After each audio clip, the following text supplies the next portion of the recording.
بسم الله الرحمن الرحيم والسماء ذات البروج واليوم الموعود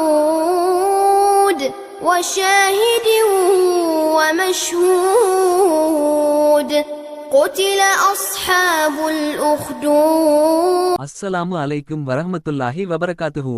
இறைத்தூதர் முஹம்மது நபி ஸல்லல்லாஹு அலைஹி வஸல்லம் அவர்களின் குடும்ப வாழ்க்கை பற்றி குர்ஆன் மற்றும் ஹதீஸ் ஆதாரங்களுடன் விளக்கமாக இந்த வீடியோவில் பார்ப்போம்.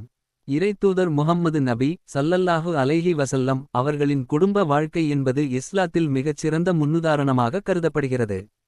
இறைத்தூதர் முஹம்மது நபி ஸல்லல்லாஹு அலைஹி வஸல்லம் அவர்கள் தங்கள் குடும்பத்துடன் மிகுந்த அன்பு, கருணை, பொறுமை மற்றும் நீதியுடன் வாழ்ந்தார்கள். 1. குடும்பத்தாரிடம் அவர்கள் காட்டிய அன்பும் மென்மையும். குர்ஆன் விளக்கம். அல்லாஹ் குர்ஆனில் கூறுகிறான், அல்லாவின் தூதரில் உங்களுக்கு மிகச் சிறந்த முன்மாதிரி உள்ளது. சூரா அஹ்ஸாப் அத்தியாயம் 33 வசனம் 21. இறைத்தூதர் முஹம்மது நபி ஸல்லல்லாஹு அலைஹி வஸல்லம் அவர்கள் குடும்பத்தாருடன் மிகவும் மென்மையாக நடந்து கொண்டார்கள். ஹதீஸ் விளக்கம். உங்களில் சிறந்தவர் தன் குடும்பத்தாரிடம் சிறந்தவராக இருப்பவர். நான் என் குடும்பத்தாரிடம் மிகவும் சிறந்தவராக இருக்கின்றேன். ஆதாரம் திர்மிதி 3895. 2. குடும்ப வேலைகளில் குடும்பத்தார்களுக்கு உதவி செய்தார்கள்.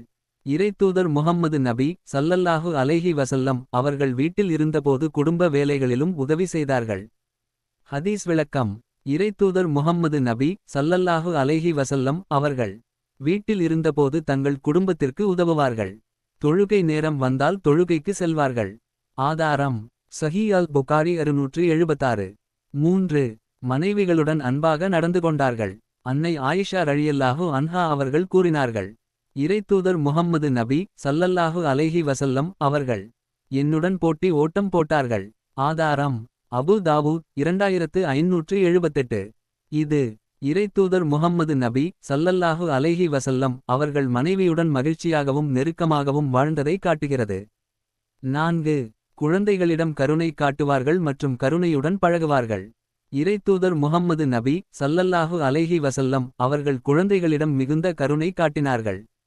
அல் ஹசன் பின் அலி மற்றும் அல் ஹுசேன் பின் அலி ஆகியவர்களை முத்தமிட்டார்கள். ஒருவர் கேட்டார், எனக்கு 10 குழந்தைகள் இருக்கிறார்கள், நான் ஒருவரையும் முத்தமிடவில்லை. அதற்கு இறைத்தூதர் முஹம்மது நபி ஸல்லல்லாஹு அலைஹி வஸல்லம் அவர்கள் கூறினார்கள், கருணை காட்டாதவர்களுக்கு கருணை செய்யப்படாது. ஆதாரம் சஹீஹ் அல் புகாரி 5997. 5. மனைவிகளுடன் ஆலோசனை செய்தார்கள். முக்கியமான விஷயங்களில் இறைத்தூதர் முஹம்மது நபி ஸல்லல்லாஹு அலைஹி வஸல்லம் அவர்கள் மனைவிகளின் கருத்தையும் கேட்டார்கள். உதாரணமாக, உதைபியா உடன்படிக்கை நிகழ்வின் போது அன்னை உம்மு சல்மா ரலியல்லாஹு அன்ஹா அவர்களின் ஆலோசனையை இறைத்தூதர் முஹம்மது நபி ஸல்லல்லாஹு அலைஹி வஸல்லம் அவர்கள் ஏற்றுக்கொண்டார்கள். இறுதியாக, இறைத்தூதர் முஹம்மது நபி ஸல்லல்லாஹு அலைஹி வஸல்லம் அவர்களின் குடும்ப வாழ்க்கையின் முக்கிய அம்சங்களை சுருக்கமாக சொன்னால்: 1. அன்பும் கருணையும். 2. மென்மையான நடத்தை. 3. குடும்ப வேலைகளில் உதவி. 4. குழந்தைகளிடம் அன்பு. 5. மனைவிகளுடன் ஆலோசனை. இதுவரையில் இந்த வீடியோவில் பார்த்த இறைத்தூதர் முஹம்மது நபி ஸல்லல்லாஹு அலைஹி வஸல்லம் அவர்களின் குடும்ப வாழ்க்கை என்பது மனித குலத்திற்கே ஒரு சிறந்த முன்மாதிரி ஆகும். இத்துடன் இந்த காணொளியை நிறைவு செய்வோம். இன்ஷா அல்லாஹ். இந்த டிவி சேனலில் உங்கள் வியாபாரம் மற்றும் தொழில் சார்ந்த விளம்பரத்தை கொடுத்து உங்கள் ஆதரவை தருமாறு கேட்டுக்கொள்கிறோம். இந்த டிவி சேனல் தமிழ் யூடியூப் சேனலுக்கு நீங்கள் அனைவரும் தொடர்ந்து ஆதரவு தருமாறு கேட்டுக்கொள்கின்றோம். மேலும் உங்கள் ஃப்ரெண்ட்ஸ் அண்ட் ஃபேமிலிக்கு ஷேர் செய்யவும், லைக் மற்றும் சப்ஸ்கிரைப் செய்யவும். அஸ்ஸலாமு அலைக்கும் வரஹ்மத்துல்லாஹி வபரகாத்துஹு. اللهم إنك عفو تحب العفو فاعف عنا.